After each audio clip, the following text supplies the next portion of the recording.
आज मैं आप लोगों को अपनी आप बीती इस कहानी के माध्यम से बताने जा रहा हूँ। ये बात उस समय की है जब मैं अपनी छुट्टियाँ मनाने मेघालय के गांव कुलाना गया था। वहाँ पर मैंने 4 दिन बिताए।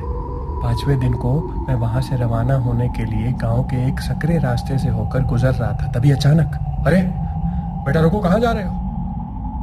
मेरे पीछे एक लंबी दाढ़ी वाला एक आदमी खड़ा था। कौन हो भाई, चिल्ला क्यों रहे हो?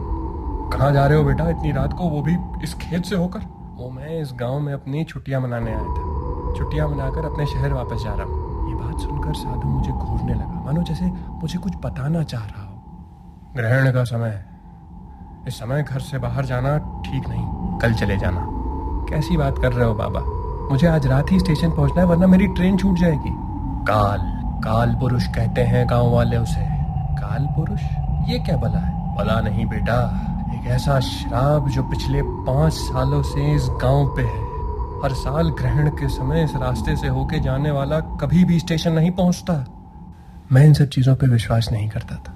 आखिर करता भी कैसे? सेंट जॉर्ज कॉलेज से MBA स्नातक जो था, इन सब चीजों पे विश्वास करने का सवाल तो पैदा ही नहीं होता। मैं उसकी पूरी बात सुने बिना ही आगे निकल गया। थोड़ी देर चलने के बाद मैंने देखा कि मेरी तरह एक और मुसाफिर स्टेशन की ओर उसी रास्ते से आ रहा था। उसका नाम रमेश था और उसी गांव का था। कई सालों बाद अपने माता पिता से मिलने पुलाना आया था। अरे भाई, नाम क्या है तुम्हारा? मेरा नाम दीपक है, मैं बेंगलोर में कार्यरत हूँ। अपनी छुट्टियां मनाकर वापस शहर जा रहा हूँ। ये बाबा तुमसे क्या कह रहे थे? कुछ नहीं, कुछ काल पुरुष ऐसा कुछ बता रहे थे। काल पुरुष? तो सुना तो मैंने भी उसके बारे में बहुत कुछ है, पर कभी देखा नहीं। ये बोल के हम आगे निकल गए। कुछ दूर चलने के बाद हमें रास्ते में एक मरा हुआ हिरण दिखाई दिया, जिसके शरीर पर मक्खियां भिनभिना रही थी।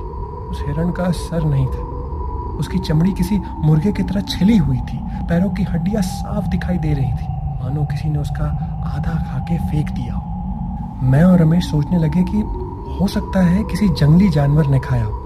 ये सोचकर हम आगे निकल गए। रात के सुनसान अंधेरे में झिंगूर की आवाज हमें और ज्यादा डरा रही थी। तभी मैंने झाड़ियों में कुछ हलचल देखी। मैंने रमेश का हाथ पकड़ते हुए कहा, रमेश दिखा तुम्हें? हाँ दीपक, वो क्या था?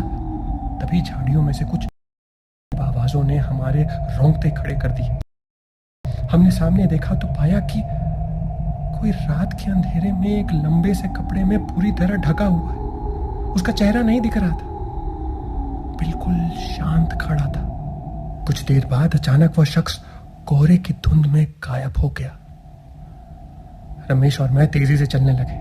तभी रमेश अचानक से जमीन पर गिर जाता है और तेजी से झाड़ियों में सरकता जाता है। मैं ये देखकर दंग रह गया और मेरी सांसें रुक गई। झाड़ियों से आती रमेश की चीख जैसे मेरा दिल दहला रही थी। ये कहानी आपको अच्छी लगी हो तो हमें सब्सक्राइब करें, हमारा इंस्टाग्राम और फेसबुक पेज जरूर फॉलो करें। और हाँ दोस्तों, सब्सक्राइब करना भूलना मत।